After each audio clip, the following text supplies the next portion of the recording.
Oh boy, today we're playing a FromSoftware game.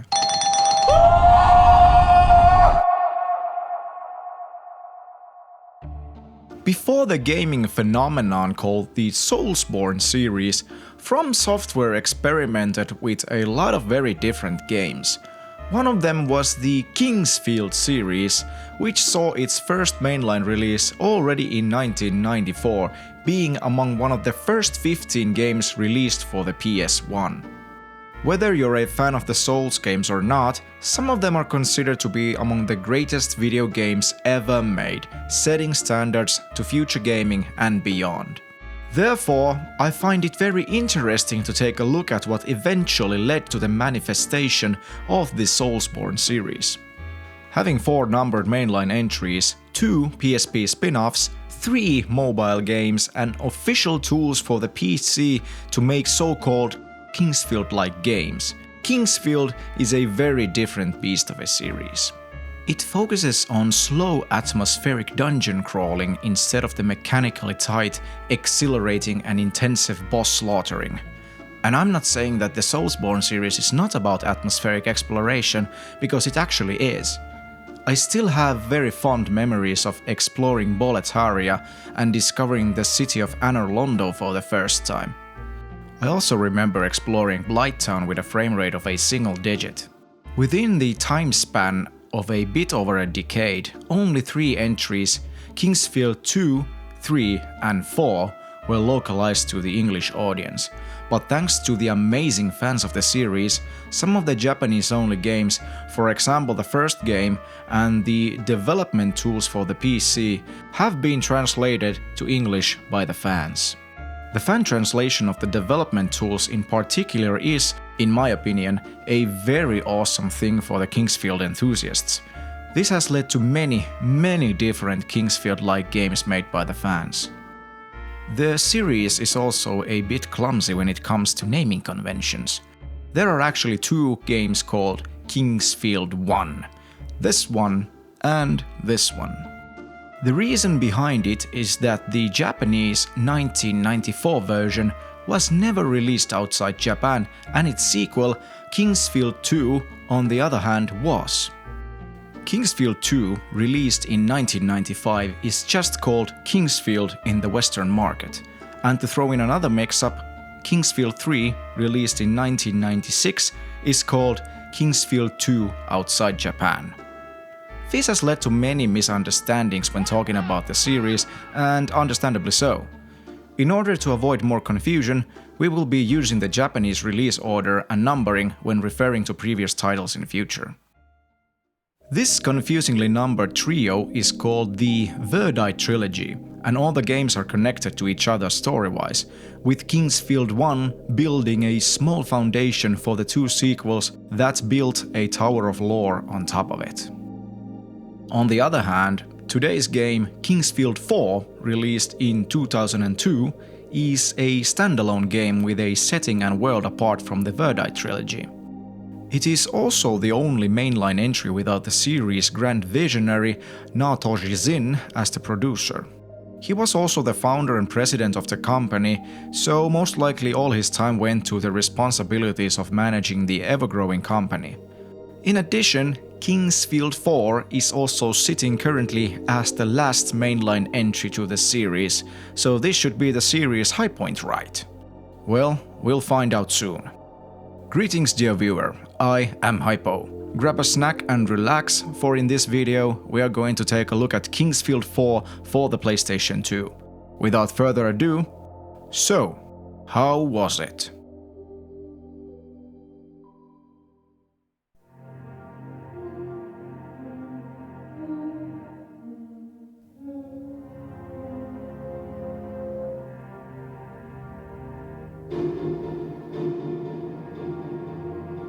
The cursed land lies deep in a dense, colorless forest. Hidden within this land is an ancient city, once known to the forest folk as the Holy Land. Buried in the depths of the city, a warning was discovered long after the rulers have fallen. Grave misfortune will befall those who behold the idol that stares into the darkness.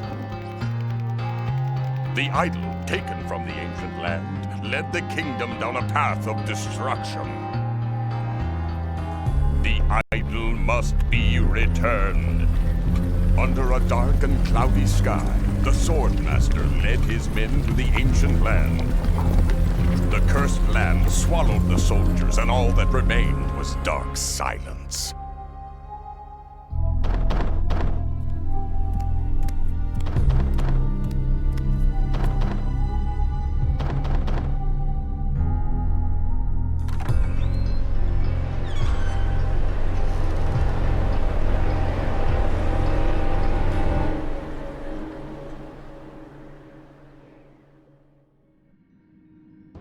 The intro sequence. Dark, gloomy, but also a bit vague, so we need to consult the instruction manual to know more. The core of the story revolves around the misfortune that had befallen upon the kingdom of Helladin. The imperialistic king Lucian IV was presented with a small ceremonial idol as a gift of peace. The king became quite fond of this idol and he relocated it to his throne room. The presence of the idol let his kingdom, Helladin, fall into a quick spiral of decay, and the king himself eventually fell ill and was confined to his bed. To seek the reason for this misfortune, the kingdom's sages uncovered the legend of the Idol of Sorrow, that was said to originate from the home of the forest folk, the Holy Land, which had fallen mysteriously. For the remaining kingdoms, this Holy Land is now known as the Land of Disaster, deserted and shrouded in darkness. In order to save the kingdom, the people of Helladin organized an expedition of 1,000 men led by the famous Swordmaster into the Land of Disaster, hoping to break the apparent curse by returning the idol to its origin. The expedition was never seen or heard again and was assumed to be massacred. One day, a mysterious wanderer presented you with the Idol of Sorrow. From a lineage of strange powers and a close friend of the Swordmaster, you are Prince Devian Rosberg from the neighboring kingdom of Azalin. With your identity concealed, you set on a journey to the Land of Disaster in order to return the idol to its home and find out what happened to the expedition. The game starts at the gloomy Gothic city village, which has become a barren land due to the effects of the idol. You are completely unarmed and there are no guidelines to help you, so into the unknown we go. The game basically pushes you all alone to the big, dark world with no in-game tutorials or hints, and it wants you to carve your own path. Reading the instruction manual, once again, is very helpful though, because it contains quite a lot of useful information about playing the game, so let's check out the controls. The control schematic follows the same idea as previous Kingsfield games. X for events and running, circle for menus, triangle for magic and square for melee attacking. L1 and R1 are for strafing and L2 and R2 are for looking up and down. Now that we're in the era of PS2, we can actually utilize the analog sticks. Left stick for movement and right stick for looking around. Unfortunately, the analog stick usage isn't quite there yet and it's clunky. The left stick movement is limited to 4 basic directions and the right stick allows only for vertical look. For this reason, the classic D-pad movement feels like the way to play.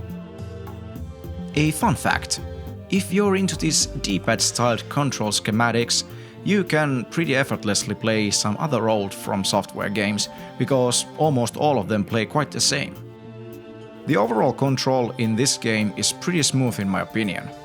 The only thing which is a shocker and requires time to get used to is turning around, as your character basically turns around like a tank. This has always been a thing in the Kingsfield games, but for some reason it's even slower in this game. The weird naming conventions don't stop at the Verdi trilogy. In the US, instead of being called Kingsfield 4, this one's called Kingsfield the Ancient City. For some reason, the European and Japanese versions managed to catch up with each other and unite with the numbers, but someone had to screw up with the name, and this time it was the US version. Nonetheless, we will be addressing this game as Kingsfield 4. Another weird thing about Kingsfield 4 are the two different English localizations it has. Both the European and US versions were translated separately by different teams. By comparing these two, the European one is severely less coherent and therefore weaker. A few examples. Healing Spring is called H2O Healing Spring. The main quest item, the Idol of Sorrow, is called the Dark Statue. A leather shield is called an Odor Shield. I guess it must have some protective properties against some foul smells. Even the quintessential Moonlight sword did not survive intact, for in the European version it is called the Divine Sword. Yeah, I do get what they were about, but everything's just a bit silly. It feels like that the translations to the European version were provided by a team or a person that had no context where the translations were going into. And to add even more laughter to this, the European version was released almost exactly a year later than the US version, so they had the resources to do better.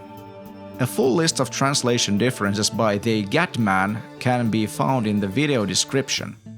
There are really some funky ones out there, so check it out. For consistency and also for faster gameplay due to television standards, this playthrough will be done with the US version. The world of Kingsfield 4 has plenty of NPCs that usually offer you valuable information. The game encourages you to talk to the NPCs multiple times until you have heard or seen all the things they have to say. By doing this, a soldier right here eventually hands you your first weapon. It ain't too shabby, but at least we have a weapon. Let's cover the very basics of combat. The upper left corner of the screen contains all the essential information you need. The circular orb depicts your health value, and the two horizontal bars next to it depicts your stamina. At this point of the game, only one of them, the red one, depletes and fills normally.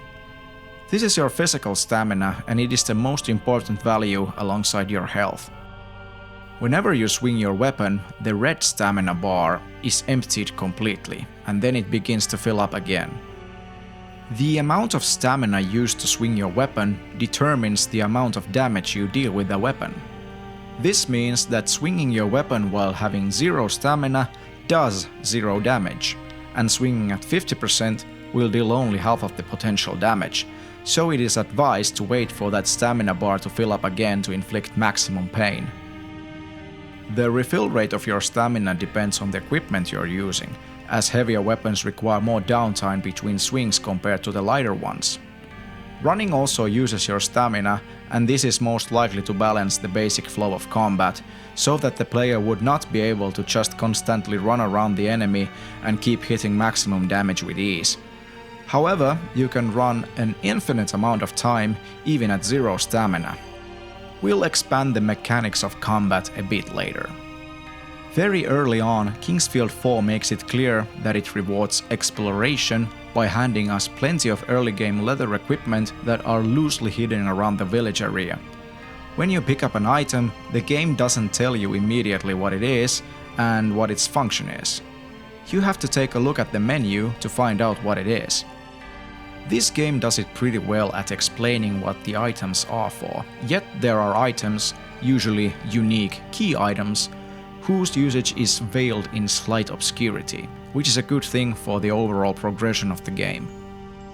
The menu screen also has a journal section, which expands the world and the lore even further when you meet certain conditions within the game, such as reaching a certain point, defeating a special enemy, or having a specific conversation with an NPC. The journal section is completely optional to look at, so you could basically miss a ton of lore about the world and the characters if you're not into them. This is something that the Soulsborne series does too. A very big part of the lore is hidden beyond the basic gameplay, so you don't have to deal with the walls of text if you're that kind of a player. This makes the game cater to both an action-oriented player who is all about conquering the game, and also to a meticulous explorer who is interested in delving deeper into what lies beneath. Though I would imagine that Kingsfield 4 would not work that well for a thrill-seeking Souls player due to its simplicity and slowness. The journal serves also a very good point to catch up with the game when you've had a small break and you don't quite remember what you were doing previously. In addition, all the conversations you've had with the NPCs can be read again here, which is just fantastic in my opinion. Some NPCs give you mini-quests. Most of them are optional with varying rewards, but few of them are actually mandatory to complete in order to progress in the game. In the village area, we meet a mother and her daughter. The mother has fallen ill and her husband has gone to search for the cure, also known as the Rock of Life. You might have seen the man of the family while exploring the Cursed Lands. The family is unable to offer you anything as a reward. On the other hand, a thief in the nearby palace ruins is also in search of the same item. He's offering you a crystal vial, so you have to make a choice between the two parties. Would you do a good deed or make a profit by gaining a valuable crystal vial? These vials become very important later on, so we'll cover them thoroughly when the time is right. We also find a saving statue while exploring the area. These statues are found every now and then, and they can be used infinitely. The game does pose quite a challenge, so it would be wise to save your progress often, because there are no checkpoints and no autosaving. It's easy to die in the game, especially early on, and death takes you all the way back to loading your previous save. The Rock of Life is located in the mines close by, which also serves as the first dungeon in the game. The mine is filled with poisonous oozes and undead miners, so you'll get some valuable combat experience here. Speaking of experience, by defeating enemies in combat, you gain invisible experience points, and by gaining enough, nets you a level. Leveling up raises your maximum health, mana, and physical and magical strength. Physical and magical strength can also be leveled up by themselves. To level up in physical strength, keep on slicing and dicing some monsters, and to level up your magical strength, you need to cast spells. Leveling up the physical side also raises your carrying capacity. You can have an infinite number of items in your inventory, but there is a limit in what you're able to equip. If you equip yourself too heavy, you lose your ability to run. This is yet another way to balance the flow of combat, as running is quite useful. There are many powerful items, even in the early game, hidden behind secrets, and equipping all these items in the early game would allow you to tip the scales of challenge, destroying the game effortlessly. Secrets are a prevalent thing in the Kingsfield series. Some of the walls have hidden doors or hidden compartments that you can open by hugging a wall and pressing the X button. Some of the secrets feel slightly obvious, like you get a hunch that there's gotta be a secret in this room, so you proceed to hug all the walls in a room while mashing X relentlessly. Where is it? Here is a classic secret found in all of the Kingsfield games: a skeleton behind a wall guarding a chest. This skeleton is usually capable of killing you with one swing, so it's an extra challenge for a brave player. By defeating the skeleton and opening the chest, you are awarded a powerful shield for the early game. This chest in Kingsfield 4 throws an extra surprise at you by spawning in another dangerous skeleton. This teaches you that some of the chests are rigged and may provide extra challenges for the greedy. With the Rock of Life obtained, we return to the sick mother. Her daughter does actually reward us with a spell crystal. With this crystal, we learn the Fireball spell and unlock the magic system. The upper left corner is updated with a C-shaped mana bar and a second stamina bar, representing spellcasting stamina. To cast a spell, you need a specific amount of mana and a full bar of magic stamina. With the Fireball spell, we are able to progress in the game. In the palace ruins lies a webbed door that is allegedly the only way to the ancient city. That door can now be opened by burning the spider webs in front of it. What if we would have traded the rock for the thief instead? we would have not been able to burn the spiderwebs without the spell crystal. Would the game have been soft-locked? Well, the only way to find out is for you to play the game yourself and see what happens. We descend the stairway and unsurprisingly meet more spiderwebs and most likely the creatures responsible for them. By touching the webs, they inflict you with status condition slow. It is an infuriating condition making you move like an even slower tank. You can actually burn these webs off with a fire spell, but mana is a luxury at this point in the game and you have an absurdly low mana pool, so it's most likely that you're not getting rid of these webs yet, so you have to suffer through these. We also meet a wounded soldier from the expedition. He gives us a key to open a nearby tomb which allegedly contains a huge monster. By checking the tomb out, we found that he was not kidding. At the moment we are clearly outmatched, so sound the retreat for now. These tunnels are filled with possessed expedition members. They have basically become shadows of their former selves, attacking anyone near them. Killing the possessed infantrymen releases some kind of a bug which carries away. Perhaps the source for possession. The tunnels also offer a side area to explore, which is a graveyard of some sort. We cannot explore it completely yet, as there is a locked door that requires 2 special key items. But there's still plenty of loot to grab and skeletons to whack. Though caution is advised as the skeletons can provide to be challenging at this point in the game. To enter the ancient city itself, we need to reach a door beyond an endless stream of arrows. This is an active trap system that can be deactivated using the 2 switches above the door. Kingsfield 4 utilizes a lot of this kind of basic problem solving, and usually disabling a major trap blocking an entry is done by pressing a button nearby. So it's often just a matter of exploring the area nearby in search for switches or levers. This area also introduces us to Stone Guardians, whose movement is bound by an item called the Binding Crown. Whenever we remove the crown from its statue, a nearby guardian is released. These lads pack a serious punch and are perfectly capable of sending you loading your previous save with a single punch.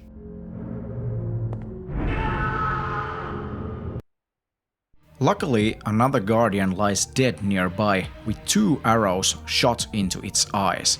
It's a brilliant visual hint for the player how to get rid of the guardians. We've already picked up some arrows, so we need to find a bow somewhere. At this point of the game, we've been offered a couple of new kinds of weapons. Though it is most likely that you cannot afford to buy them from a shopkeeper for now, but with some thorough exploration, you might have found yourself a short sword and a rapier. By examining these weapons closely, we discover that there are multiple damage types. Some of the enemy's weaknesses can be deduced with common sense, for example, hammers being strong against skeletons, but some of them aren't that obvious, so you may need to experiment a bit. All the weapons are also different in size, meaning that their effective range and weight are varied. There are plenty of different weapons in the game, one-handed or even two-handed, so you'll definitely find your favorite. By having a wooden club, a sword and a rapier, we check all the melee damage types, so we're doing okay. There is also a durability value in the game, which slowly degrades upon using weapons and armor. Lower durability value also lowers the offensive or defensive capabilities of your equipment. So how do you deal with this degradation? Well, there are 0 ways of repairing items at this point in the game, so you basically need to use different pieces of gear if something breaks down, which sucks if it's your best weapon or best piece of armor. Equipment degradation has always been a subject of intensive discourse, and I would imagine that not many would like the durability mechanic in Kingsfield 4. I think it brings a touch of realism to the game, but considering that you do not have a single way to repair your gear for a long while, it's not a fun thing. Disabling the arrow traps allows us to continue into a corridor with 2 stone guardians. We can see that there's already one binding crown placed on a statue, so we need to bring the second one from the previous area here. By binding the movement of the guardians, we can see that there is actually something valuable behind them. This means that we have to get rid of these two as well at some point. We just need to find that bow. In a room nearby, we are introduced to a marker with an important colored guide stone in it. We'll tackle the guide stone system a bit more in depth when its main function is unlocked. With the guardians bound in place, we reach the ancient city and the atmosphere is just magnificent.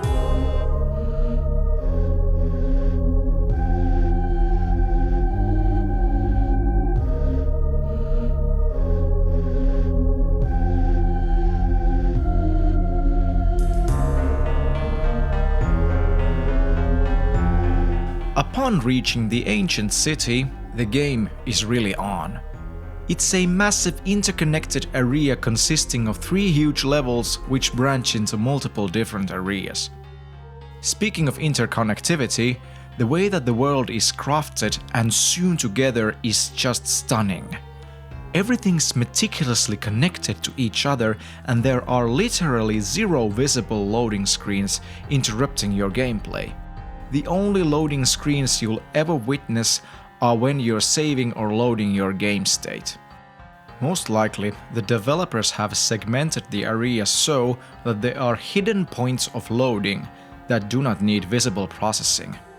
If I had to throw a guess, those kinds of points are these short corridors with doors on each side. This reminds me of Duke Nukem 3D and other build engine games in particular, where all the elevators in the game were just hidden teleporters, because the engine itself was vertically limited. Damn. Another thing that's stunning is the overall performance of the game. The gameplay never slows down noticeably, even with large quantities of enemies, and everything just keeps on rolling fluently. This kind of performance is most likely achieved by implementing visual limitations to the game and utilizing them as ways to emphasize the atmosphere. I feel like that the limited field of vision works wonders in this game, and it also keeps the game performance stable. Another thing that keeps the performance stable is the limited graphical quality, as Kingsfield 4 looks quite simple, yet recognizable, and some of the areas are very open without much added detail.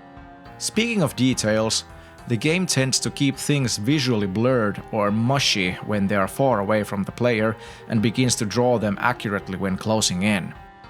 Compared to the TheGADMan trilogy, which sometimes can feel like a PowerPoint presentation, Kingsfield 4 is an excellent showcase in performance. PS2 just offers that extra oomph, which in my opinion would have been needed in the TheGADMan trilogy. Each level in the ancient city is divided by 2 to 4 drawbridges. Some of them are lifted up, so to unlock more routes, you need to find special keys for the bridges to lower down. Upon using them, these keys cannot be retrieved back, so there is no possibility to softlock your progression with the wrong use of a key, which is a relief. At this point, you might begin to feel like you should have some form of a tool of navigation, like a compass or a map. Unlike the previous games, Kingsfield 4 has no compass in the UI. In fact, there is no compass at all in the game, and in the ancient city, it will lead to emotions filled with frustration because all the 4 different gates in the ancient city look the same. This will make the player use even more time to find a specific gate in need, as there is no easy way to determine, for example, where the north gate is. The only way to know which gate you are on is to travel all the way to the gate itself and check the small info pole next to it. There are really no guidelines at the moment, so it's all about trying to find all the drawbridge keys to unlock more places to explore. This soldier right here actually hands us the bow we were looking for. He also serves as a merchant if you feel like refilling your supplies, and don't mind if I do. Speaking of merchants, there aren't many of them during the game, and in addition, they are not equal in prices. Some of them are actually much more affordable to do business with. One of the items to look for especially are the herbal liquids, so keep your eyes peeled when browsing the merchant stock. With the bow in our grasp, we can deal with those stone guardians and that huge spider in the tomb. The game has a couple of projectile-based weapons, and using them isn't really fun at all. There are no guidelines to aiming, so it's a matter of trial and error until you get a hunch how the projectiles fly. In addition, arrows, bolts and other kinds of ammunition are not too common to find, so you will be most likely buying new ones from the merchants, and they can be expensive in the early game. Eventually we reach the Silver Gate, which takes us to the priest's quarters. Here we meet an earth elemental enemy whose looks are definitely not influenced by a certain xenomorph created by the Swiss artist H.R. Geiger. Apart from its obvious looks, it's a first special enemy capable of using multiple different attacks against us depending on what we're doing ourselves. Afar, it will try to hit us with a dark projectile spell, inflicting the darkness status effect. At mid-range, it will try to claw us, and at close ranges, it will try to use a circular earth spell to keep us at bay. It's also able to dodge our attacks. Now that we've reached a slightly more fleshed out enemy, let's talk about the combat a bit more. The Kingsfield series has usually been a little bit weak in terms of combat. The Third-Eye trilogy is more or less about circle strafing around the enemy to hit their backs and keeping them stun-locked if possible. In Kingsfield 1, the enemy AI is very capable of turning around fast, so it wasn't as easy to circle strafe around the monsters as it was in the games to come. So it was a game of stun-locking the enemy. Kingsfield 4, on the other hand, is a bit more bait and swing oriented. The enemy will always try to attack you whenever it can, as they do not obey the same stamina system as you do. To deal with this, we need to bait an attack, take a step back, and attack during their recovery frames. Some enemies recover quickly and can take an evasive backstep against your attack, but this can be predicted and punished by keeping up with their backwards momentum while swinging your weapon. By dealing enough damage to an enemy, they will get stunned for a while, and if you're equipped with a powerful weapon with fast recovery speed, you can stun lock enemies, and this is easily achieved within the endgame. Another thing, it seems that the enemies have a certain area that they are active in. When the enemy reaches the border of that designated area, they'll turn their back on you to walk into their own area again, and you can strike them for free. It's a very weird AI thing that can be abused quite a lot in this game, and funnily enough, sometimes it feels like you deserve to have some of that cheddar cheese on a silver plate. Though sometimes it does ease the game a bit too much in my opinion by turning dangerous parts into a cakewalk. Fortunately, all the bosses in the game are fought in an arena-styled fashion, so you do need to take them on in fair combat. On the other hand, some of the bosses are, unfortunately, more or less just tank and spank anga banga due to how the combat is. The combat is not the strongest point in the game, but it's something that you will get used to eventually. It feels rather stiff, and it's not that fun to deal with mobile enemies jumping behind you, so you'll be turning around slowly or backpedaling to face them again. In this game, you are a heavily armored tank, blasting all the enemies in front of you to smithereens. The combat overall feels very much inspired by Ultima Underworld, released in 1992 by Blue Sky Productions. Perhaps we'll tackle Ultima Underworld in the future. In Kingsfield 4, all the weapons and spells have a unique level tied to them. By raising a specific weapon's level, it simply raises the damage values due to your expertise with the weapon. All the weapons, even duplicates, level up individually, so you do need to pick up your favorites early on. Hitting an enemy with a weapon nets you a single point of experience to the weapon in use. Spells, on the other hand, gain significant bonuses upon leveling up. Leveling up spells might even add extra properties to the spells, for example, buffing your weapon in hand with additional elemental damage. When you hit an enemy with an offensive spell, you gain 1 experience point towards that spell, and using a defensive spell awards 3 points to a spell, with the exception of Earth Heal and Remedy awarding only a single point. The maximum weapon and spell level is 3, and there's quite a hefty amount of them in the game, so it's unlikely that you're going to see them all leveled up in a single playthrough unless you're willing to grind a lot. The Silver Gate eventually takes us to the surface, where we are met with very different waves of emotions: serenity and grief. This is the Holy Forest, which is quite a contrast compared to the places we've seen. There is also a hint of hope in the air, so maybe everything has not been lost forever. We also meet one of the forest folk who recommends us to seek the Forest King, and she nudges us on a small quest to retrieve the Forest Dew in order to open the way into the Forest King's throne. The Dew is located in a short dungeon close by. By retrieving the Dew, a giant golem awakens to open us the gates towards the Forest King. Before exploring the area inside, we discover a restorative pool where the forest folk woman is sitting. This pool in particular restores your mana. Next to the pool lies a small building with 4 locked chests, all of them requiring a special key. A priest's key, a craftsman's key, an engineer's key, and Serek's key. There's also another one of those marker statues with a blue marker. Considering all the chests and a blue marker placed in, this must be a place of great importance. Beyond the gates, there lies a chest containing the very first crystal vial in this playthrough. By themselves they provide 0 use, but they can be filled with restorative waters. Luckily, there's one close by, right where the forest folk woman was. These vials, already conceived in Kingsfield 2, are a prototype of the Estus Flask system in the Souls series.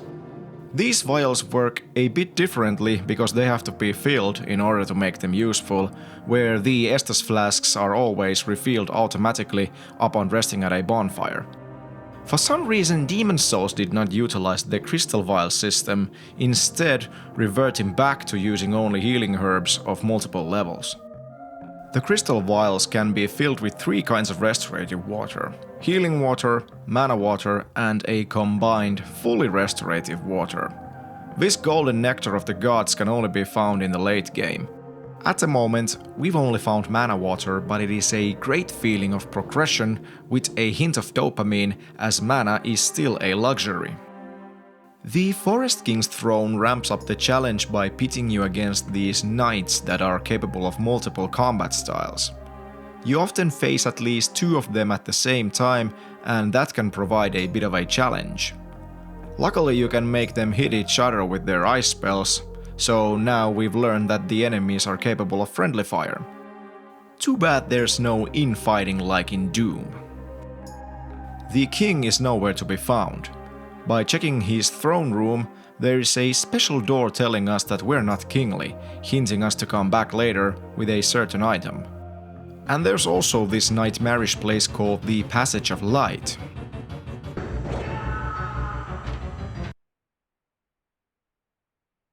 There's just so many branching paths to discover, and I'm not sure if this is a me thing, but sometimes I tend to get indecisive in these moments. It's sometimes hard to explore all the different routes in a way that you'd remember where you've been before. On the other hand, this game does offer you many unexplained mysteries that you can only wonder what it could mean. I just found this and I have absolutely no idea what it is. A rather weird thing about this game is that it doesn't really bother me to get lost. The atmosphere is just on the next level and it carries the game so much. To put it simply, Kingsfield 4 is a masterclass in atmosphere.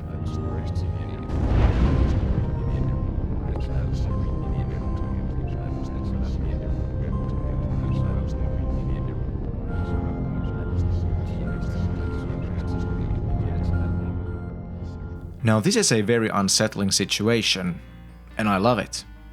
Multiple red eyes glowing in the pitch black darkness, the feeling of unknown, no apparent way to return back to safety, and perhaps even a certain death awaiting a careless adventurer.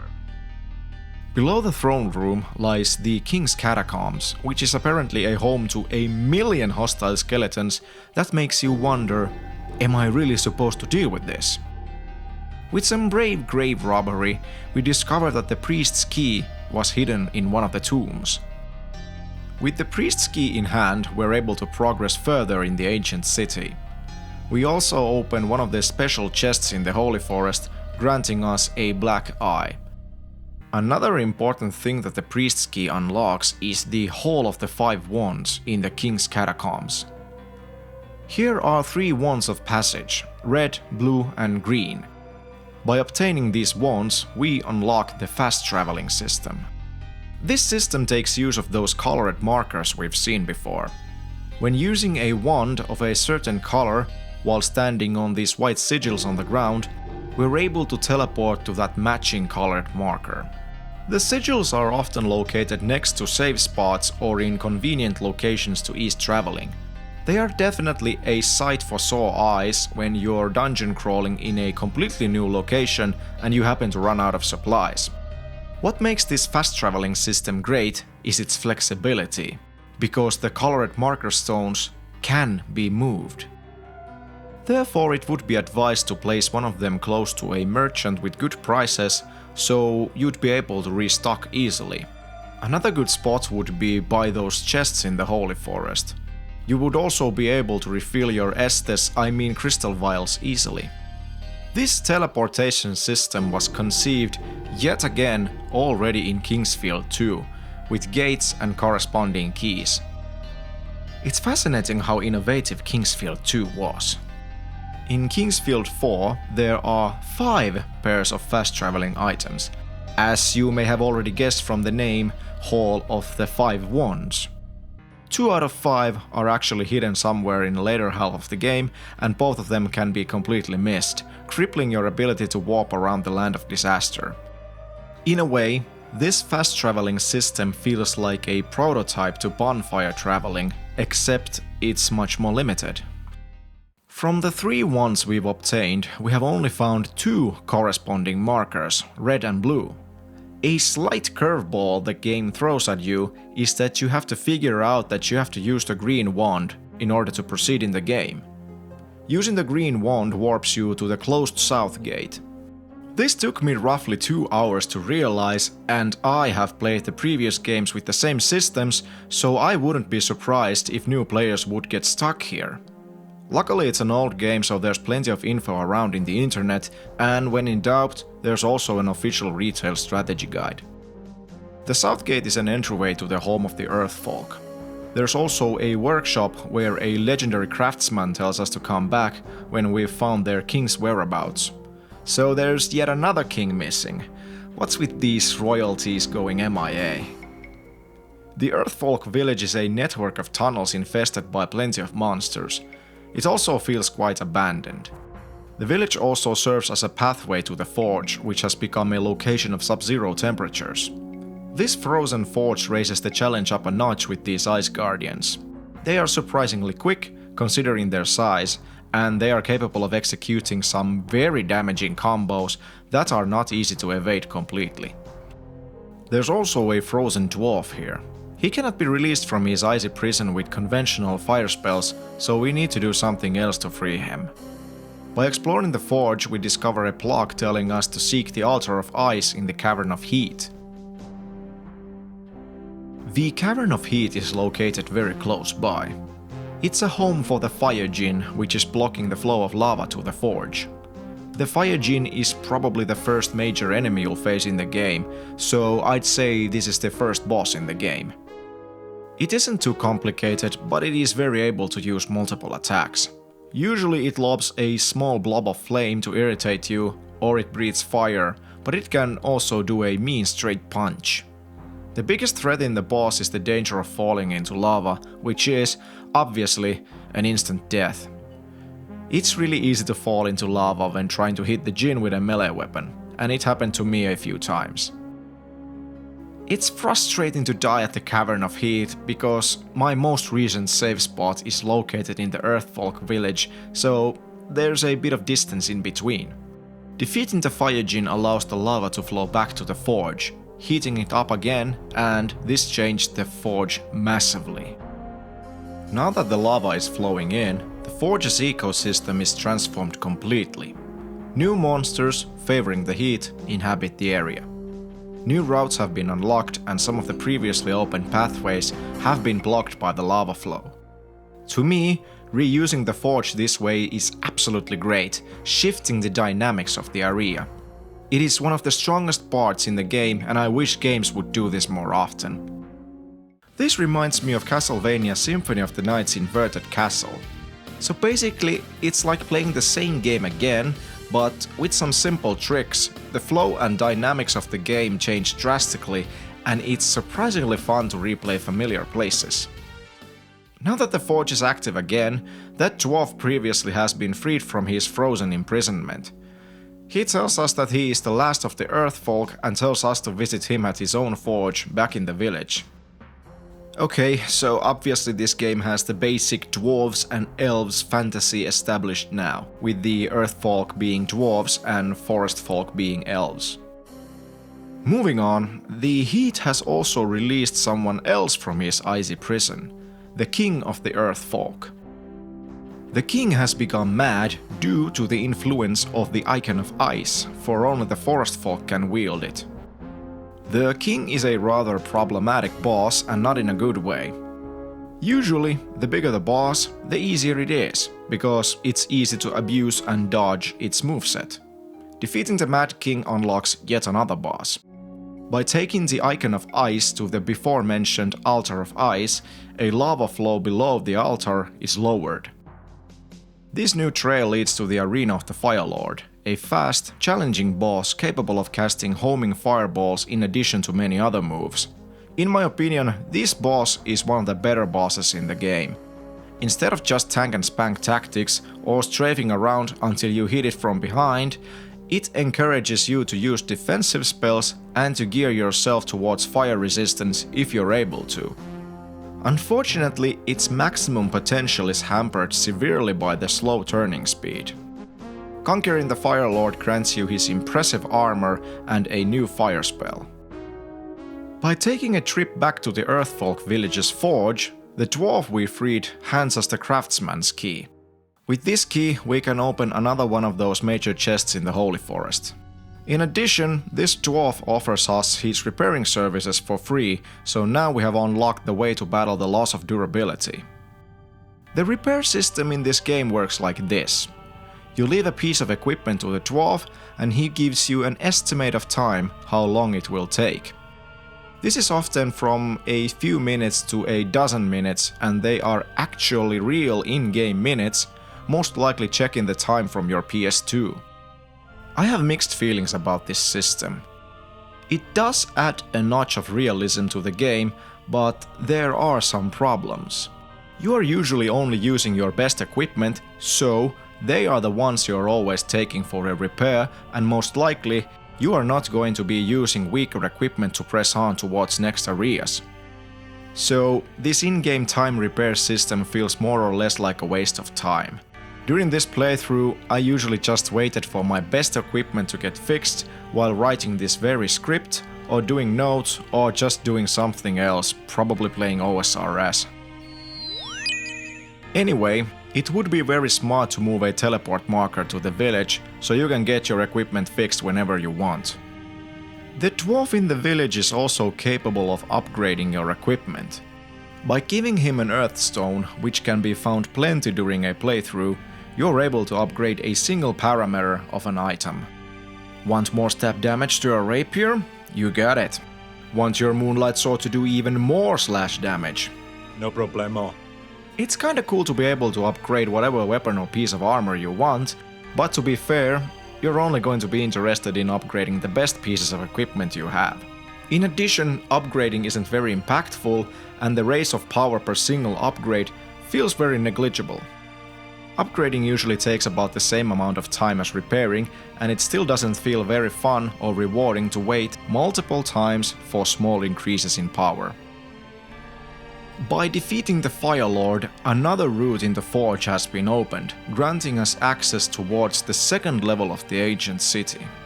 The passageway before is riddled with these snake-like creatures called the Widda.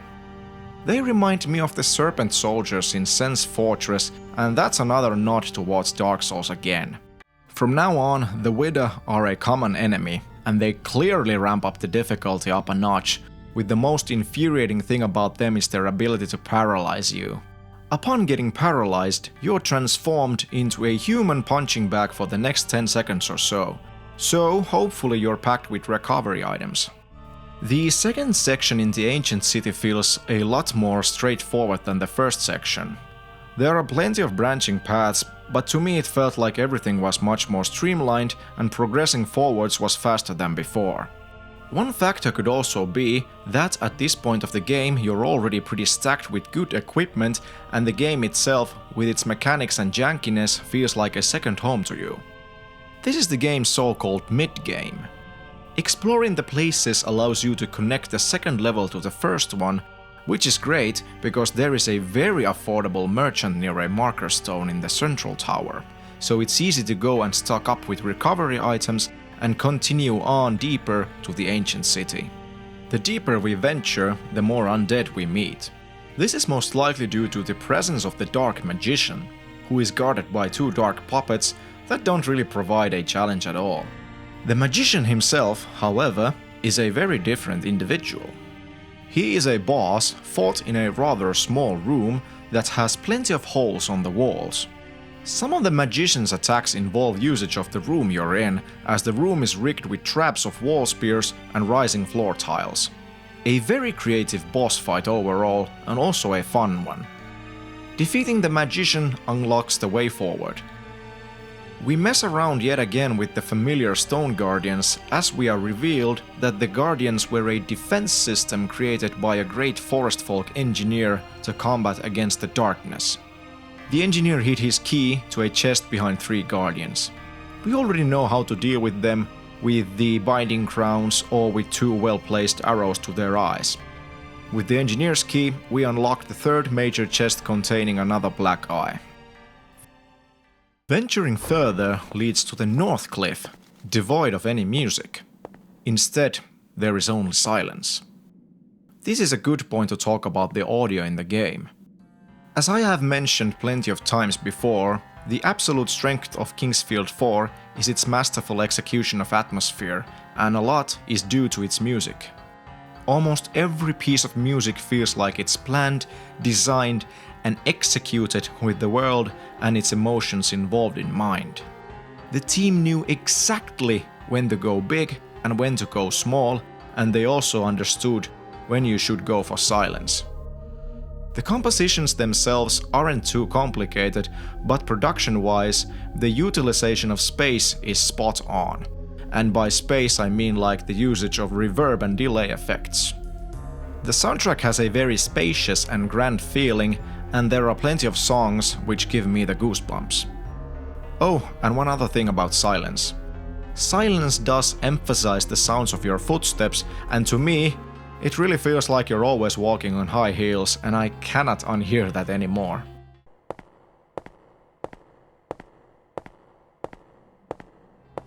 Eventually we meet another expedition member who tells us that he accompanied the Swordmaster himself. Their group was attacked by the Widdas, and eventually the Swordmaster allowed himself to be captured by the Widdas so that the rest of the soldiers would be able to escape. We're also hinted that the Swordmaster wielded a magical sword feared by the Widdas. Apparently the Swordmaster has been taken to the Widda Palace, whose entrance seems to be blocked by a perpetual stream of fire from the snake-like statues. We also find more expedition soldiers that reveal clues for gaining entry to the palace.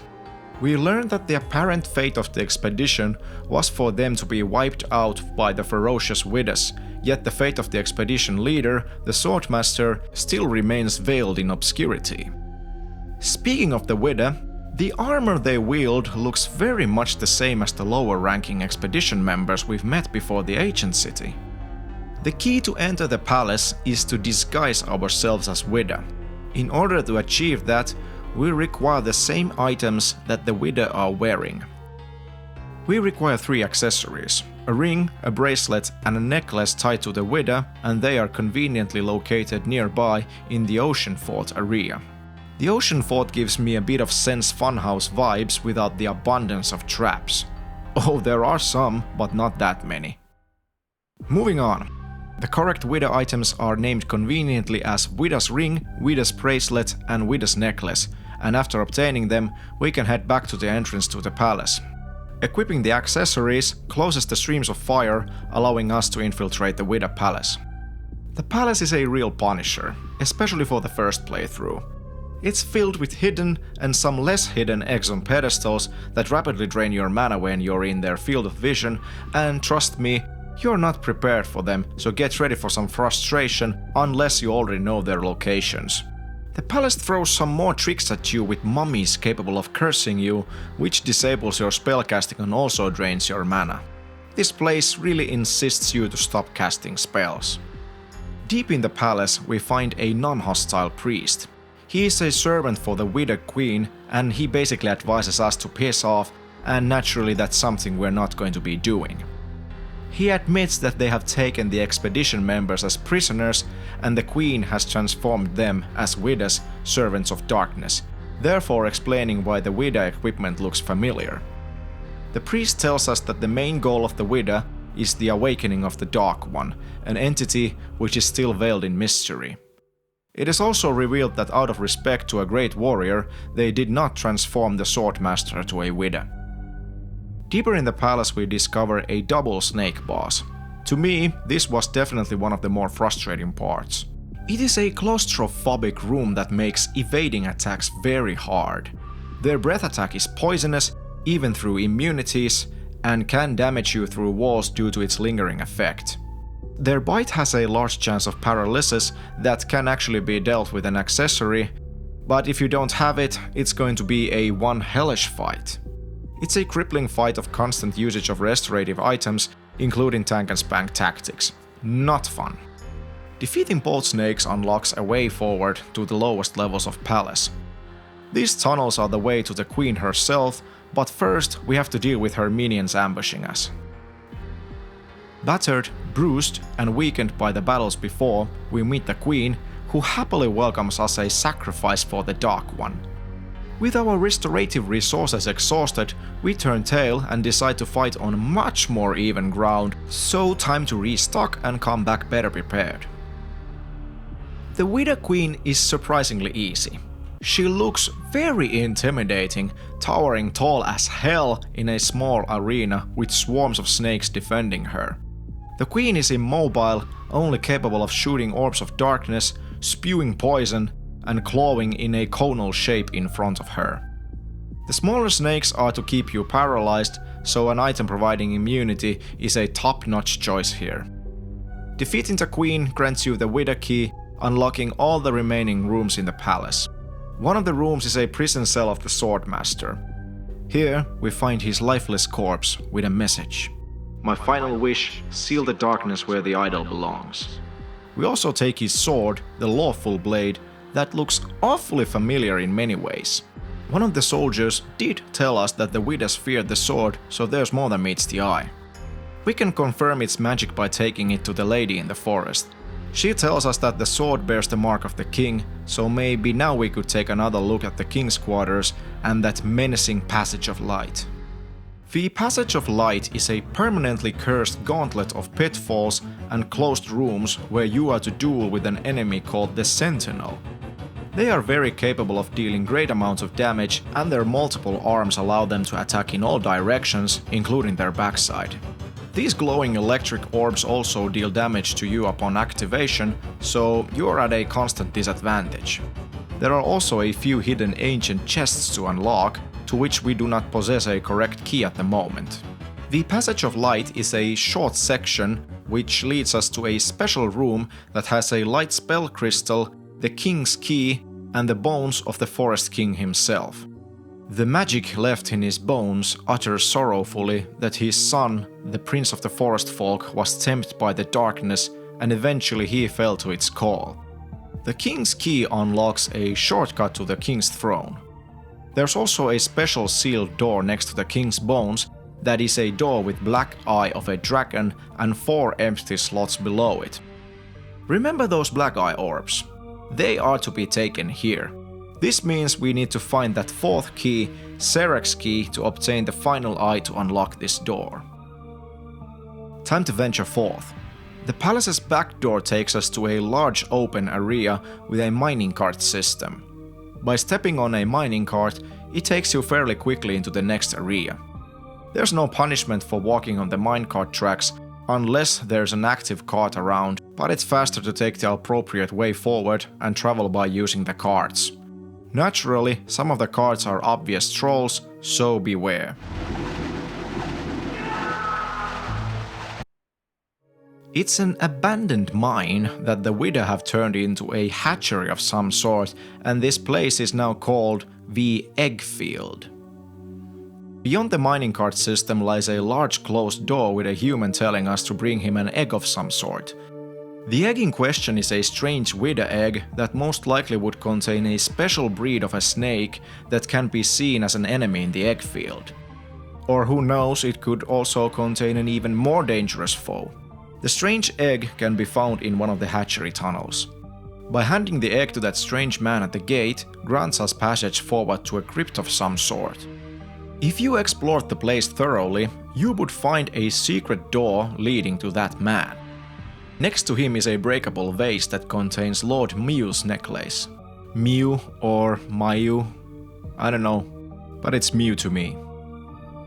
It is a very special necklace because equipping it allows you to see all the hidden doors and fake walls in the game, so it's definitely useful. The strange man himself is a unique merchant. He sells power-up items to level up your physical and magical strength and the strongest arrows in the game. He only accepts tradable items from a few monster types in the game. He takes jaws from skeletons, scales from the Widder, and the claws from the xenomorph lookalikes. On paper, it's a great system to make you even more powerful, but in practice, it's problematic. We're closing in towards the later parts of the game, and by this point, it's most likely that you have sold all those items in particular to other vendors, so you'd afford to buy other resources. Of course, in subsequent playthroughs you would already know this and save those tradables, but considering this as your first playthrough, you might not be able to afford any of the items he sells. Although, you can always farm these items if you knew an area where the correct enemies would respawn infinitely, as the majority of the enemies do not respawn in this game. These crypts are the first area in the game that has special pieces of equipment hidden and sealed. You can hear an ominous humming when close by to a sealed item. Currently we are unable to break the seal, so we can only continue going forwards and try to remember where the sealed items are. The crypts also have a way to the central tower of the ancient city, and by reaching it, we can see that we've reached the third, deepest and final level of the city. The bottom level in the central tower unfortunately cannot be connected to the previous levels as easily as the second level was to the first one. It is a separate level, but there is a marker statue. It is the only place in the game that has that golden healing water to give yourself a full restore. This room has almost everything you need, so it is very advisable to move a marker here. Moving on in the crypts takes you to another silent area. It is a place with a hint of serenity in the air, which you have to traverse by swimming or walking.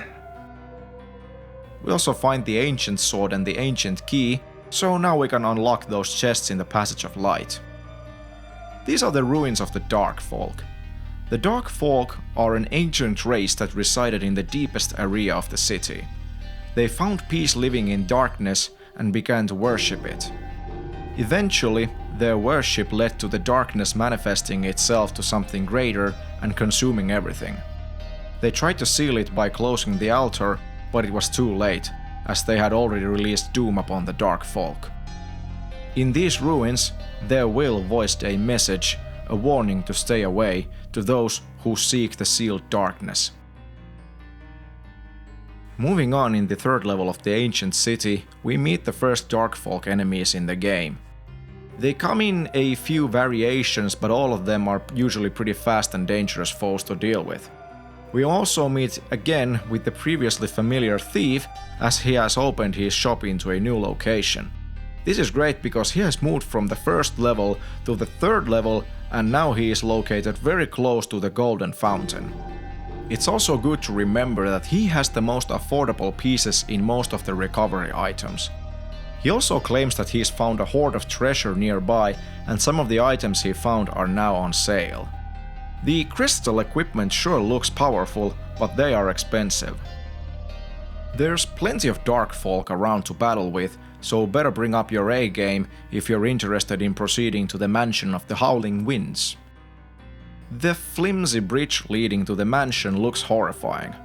The wind sure is blowing hard, and it looks very capable of pushing you down to the sweet embrace of the abyss.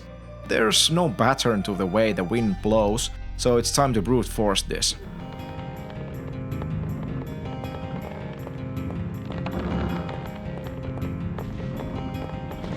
Well, what do you know? It didn't even knock me off. The mansion of the Howling Winds is the home to the great sage of the forest folk, Serek. Serek was a researcher of ancient knowledge, leading him to traveling to the deepest parts of the city where the dark folk lived. In the home of the dark folk, he learned an immense amount of knowledge that led him learning how to create life. At the same time, he learned of a seal that caged an unfathomable darkness that was most likely the same darkness that consumed the dark folk. Serek returned to the king of the forest folk, sharing his knowledge about the sealed darkness.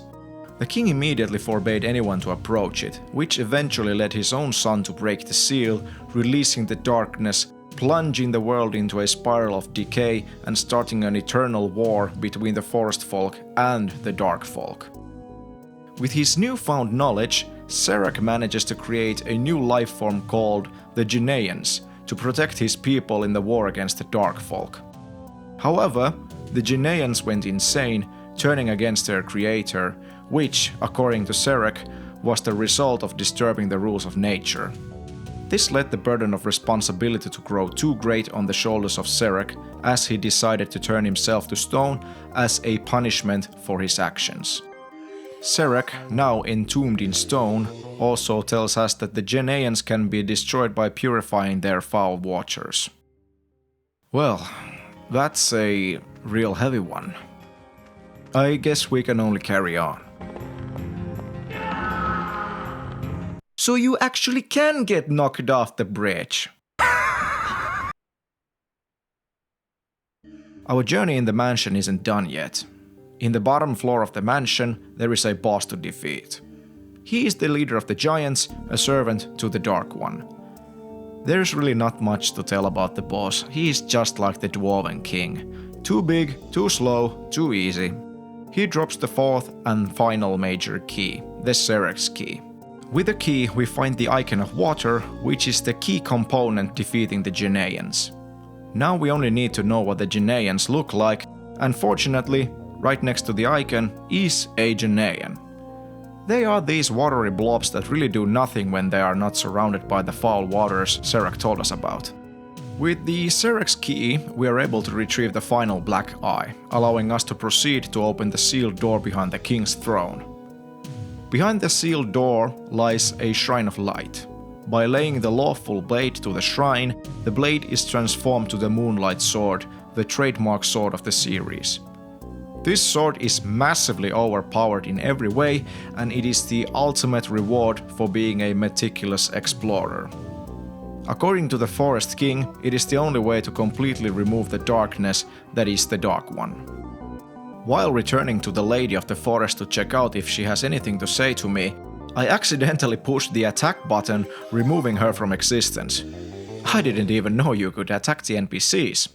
Whoops! The Moonlight sword, being the key to purge the Dark One, is also capable of destroying those humming seals we've seen before, containing the armor of Lord Mew, so this is the first point we're able to retrieve them if we know their locations. And to be honest, you probably should strive to locate all the pieces of his armor. We'll talk about more of it a bit later. Nonetheless, this could be a good chance to check out the treasury that our familiar thief already partially raided. The treasury introduces us to a greater demon, one of the more powerful late-game enemies, but with the Moonlight sword, the demon has absolutely zero chances of survival. The treasury, although partially looted, is still full of treasure. Most of the loot doesn't really matter anymore, because we've become way too powerful. However, it's good to see some of the classic Kingsfield weapons, such as the Triple Fang. The iconic Triple Fang is always a powerful weapon, but it absolutely pales in comparison to the Destroyer, also known as the Moonlight sword. However, the main attraction of the treasury lies behind a puzzle regarding the 4 elements. The solution is very simple. By exploring the treasury for a while, we found a plug containing 3 phrases about the order of the elements. Solving the puzzle or pressing the buttons in the correct order awards us a ring. It's the Ring of Wisdom belonging to the Forest King. This ring allows us to unlock the last door in the King's throne room. Remember the door that told us we're not kingly. Behind that door lies another throne room. What's with the multiple thrones? On the throne sits the Ancient King. He is one of the previous kings of the forest folk responsible for the light's prevalence in the forest, a counterpart for the darkness. He is the original wielder of the Moonlight sword and he wants to test us. It's boss time yet again, but unfortunately this one's a lackluster. He is a boss that summons an infinite amount of skeletons and sometimes he casts light spells against you. It's a cakewalk, as the Moonlight sword is just way too powerful. Defeating the Ancient King awards us a light spell crystal and the King's crown. This crown has special powers to null the curse in the Passage of Light. This is the correct moment you're supposed to clear the Passage of Light, but I've already bashed my head on the wall and cleared it without the crown. So for me, this crown serves no purpose. However, this does mean that the game doesn't really have a one set in stone way of beating it. As I mentioned in the beginning, the game wants you to carve your own path, and I've certainly done so. I've played it my way. This feeling of freedom, not being shackled by the developers to a single road of progression, is great, as nowadays most of the games feel devoid of freedom, as there's really only one way to progress in the game, creating a tunnel-like linear experience. Most certainly, Kingsfield 4 is not like an immersive sim, but definitely you're able to progress in it in your own way, even though there exists like an easier intended route. To progress in the game, we need to tackle the Janaean problem. The very bottom of the city is flooded with the foul waters that the Janaeans thrive in. As long as the foul waters exist, the Janaeans are immortal, so we need to take some forced damage and rush through the waters to place the icon of water to its socket in the middle. With the icon of water in place, the waters are purified and the Janaeans can be beaten as any other foe.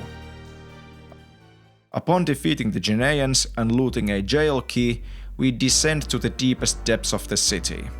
The spiraling staircase leads to the penultimate level of the game, the Old Battlefield.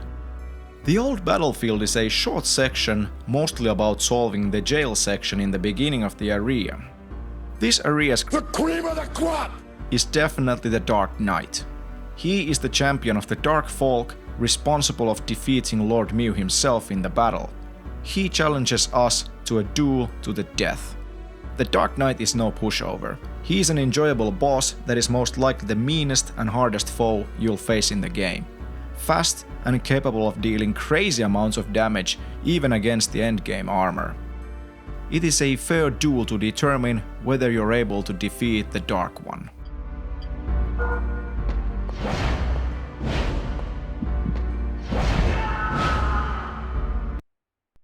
Defeating the Dark Knight awards you the purple wand of teleportation and an access to a lever that opens the way out of the jail.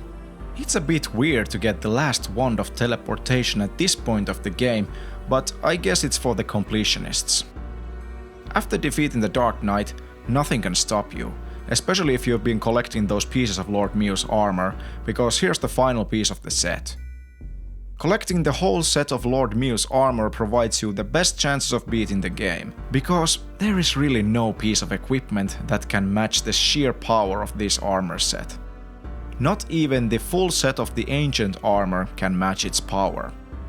We also find the final resting place of Lord Mew himself and his sword, Scorpion. With the absolute power fantasy levels of might, that is the Moonlight sword, combined with the best armor in the game, we reach the inner sanctum of the Dark Folk, where the seal was broken. By taking a step towards to the pitch-black darkness, we begin to see shapes, torches, and yet again a boss battle. This is the Dark Succubus, the final obstacle between us and the altar. The Dark Succubus doesn't play fair, and she is accompanied by several dark archers that cannot be reached. She is, yet again, a pushover, delaying the inevitable, that is to get sliced by the Moonlight sword. Defeating her opens the gates to the altar. This is where our journey ends. Upon reaching the altar, we finally take the Idol of Sorrow out from our inventory to place it on the altar. The idol is shattered, triggering the alteration in reality.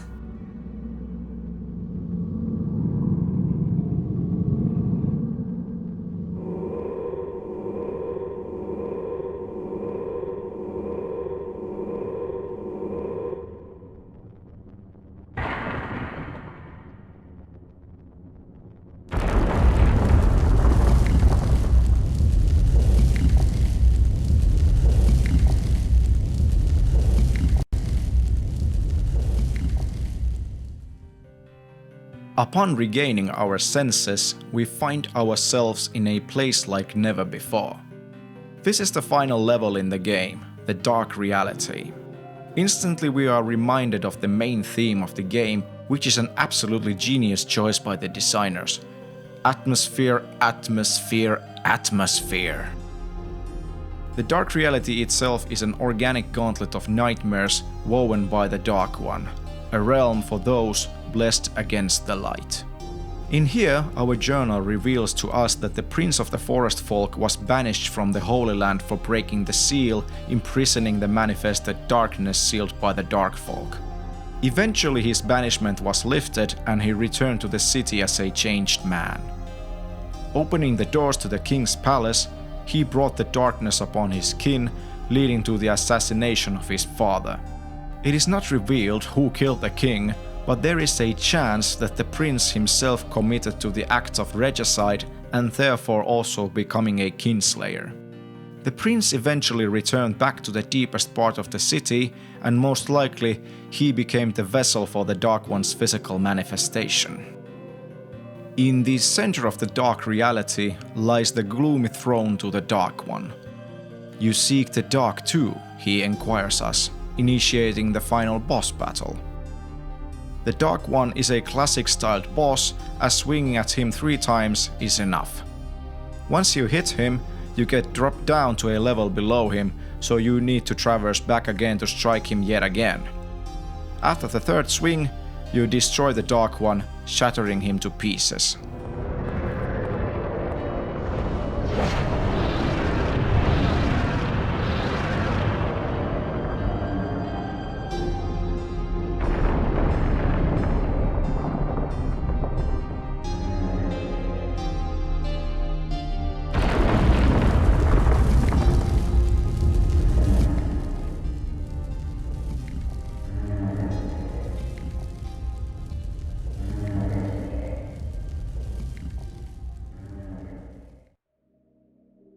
The darkness is lifted as the comfort of sunshine touches the lands once again. The cursed lands are no more, as the strength of the forest returns in full. The appearance of the Moonlight sword is celebrated once again in the sagas as the world settles to a forever-lasting peace. The Dark One is a rather anticlimactic boss. It doesn't really feel like a boss at all, as he himself is not capable of attacking. It's just a gauntlet of special endgame enemies that don't even need to be fought if you're not feeling like it. To be fair, this isn't the only FromSoftware game that has a rather anticlimactic end battle. One in particular would be the very spiritual successor to Kingsfield, that is Demon's Souls. I guess a fair counter-argument would be that we, the modern players, have gotten accustomed to ridiculously grand, exhilarating final bosses, so that we are unable to find satisfaction with the ones that are a bit more toned down.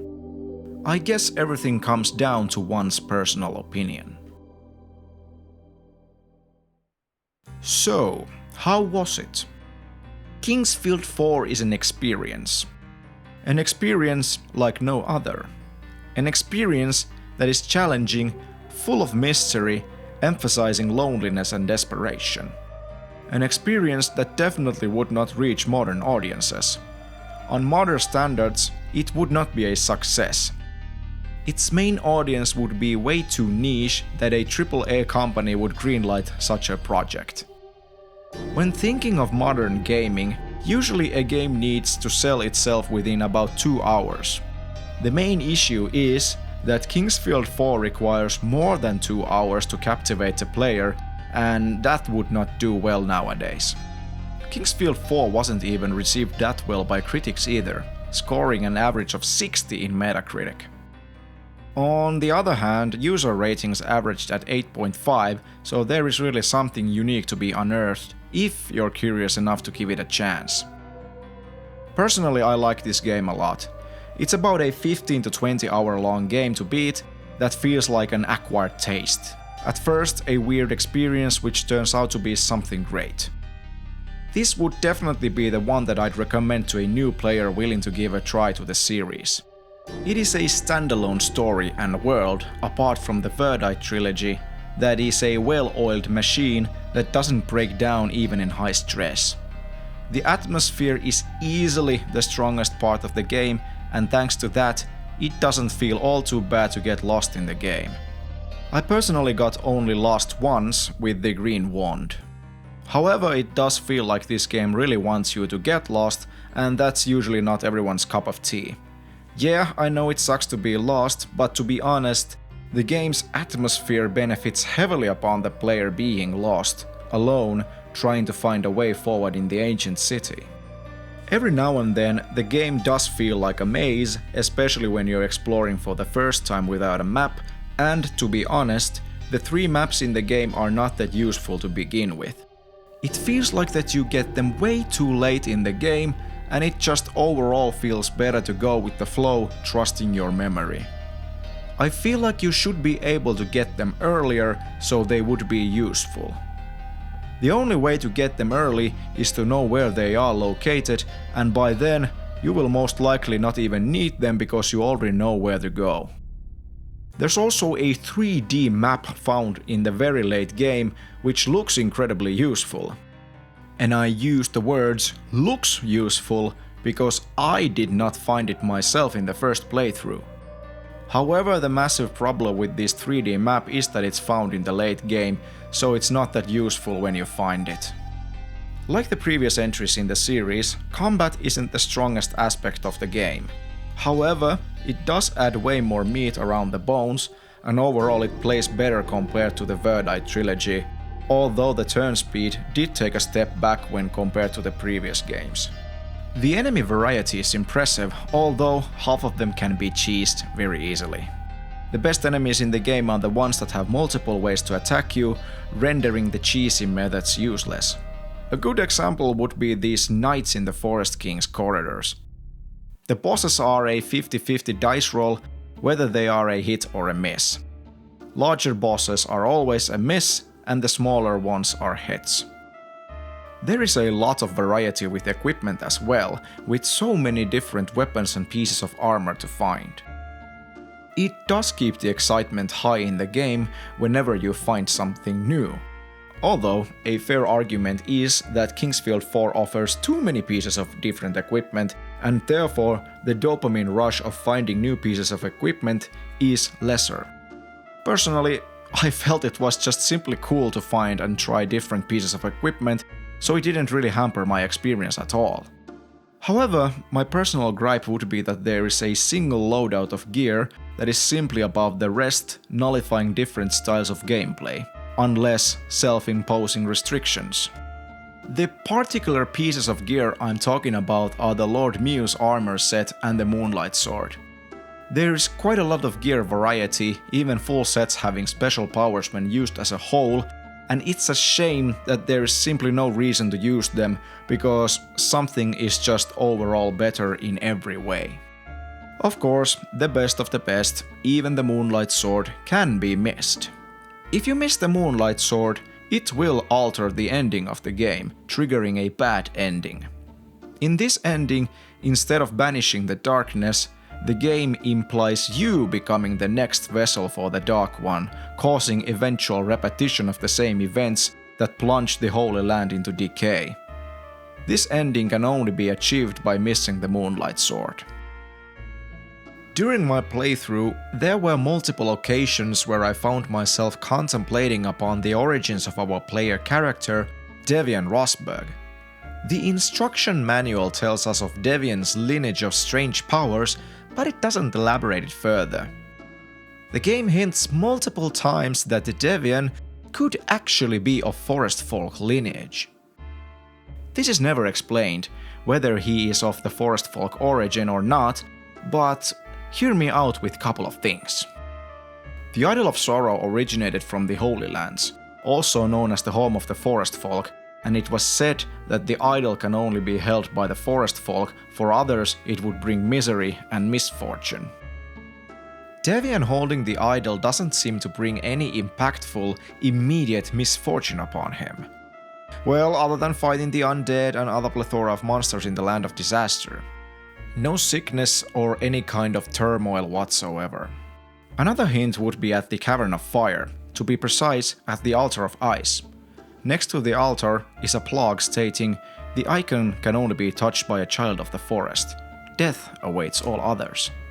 This would explain why the Dwarven King became mad, but it also would hint towards Devian being of forest folk lineage. There's also the Dark Magician boss, who, upon meeting him, states, "They still exist, the remnant of the forest folk." I would not imagine the magician talking about the lady in the forest, so I'd argue he is talking about the player character that he recognizes having forest folk ancestry. In my opinion, it would also be very fitting that one of the forest folk would eventually find all the sealed pieces of armor of the finest forest folk warrior, Lord Mew. Wielding the mythical Moonlight sword and armored like the venerated Lord himself, one of the forest folk would defeat the dark folk, banishing the darkness and therefore bringing an end to the war between the forest folk and the dark folk. Though it is a fair thing to remember that Lord Mew personally did not wield the Moonlight sword, instead he wielded the sword called Scorpion that was said to be cursed by the sheer number of enemies he slew with it. It's also implied that the accursed Scorpion was the reason why Lord Mew lost to the Dark Knight. The Moonlight sword is still an iconic relic of the forest folk that could only awaken to its true form when basked in the light behind the Forest King's throne. In the previous games, the sword is always connected to elves in general, and during the series' history, it has had an impressive track record of banishing all kinds of evil. During my research, I tried to find any information whether this theory of mine would have been confirmed in any way, or maybe someone else would have had the same interpretation, but unfortunately I found nothing. So, therefore, take this as my personal interpretation that the player character Devian has some forest folk blood running in his veins. Or maybe the idol was just a dark folk creation, which sealed the Dark One yearning for release. The idol had nothing to do with the development of the Land of Disaster, and it only happened because the Dark One's seal was broken. The Dark One's influence spread through the Holy Land all the way to Helladin, causing all the misfortune. But in my humble opinion, that would be boring. So let me hold on to my interpretation. The strength of the story itself is very much in the hands of the player. At surface level, it feels very much like a basic fantasy trope of a hero setting on a journey and wielding the magic sword, defeating the ultimate evil. There is nothing inherently wrong or boring in that, but it could feel rather lackluster to some players. On the other hand, the way that the game unveils its backstories and events that occurred is something that I'm personally very fond of. As I mentioned previously, there's quite a lot of lore hidden in the journal for the curious one, and this very same style was continued in the Soulsborne series, hiding a hefty amount of lore to items and equipment. If you're willing to delve deeper into the world of Kingsfield 4, you might find quite a lot of things to contemplate upon and therefore to make your own interpretations. Most likely, Kingsfield 4 will remain as the last numbered mainline entry in the series, setting the series to a permanent dormant state.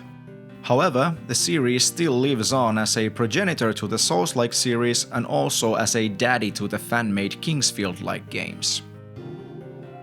From Kingsfield to Demon Souls, from Demon Souls to Dark Souls, from Dark Souls to Sekiro, and from Sekiro all the way to Elden Ring and beyond.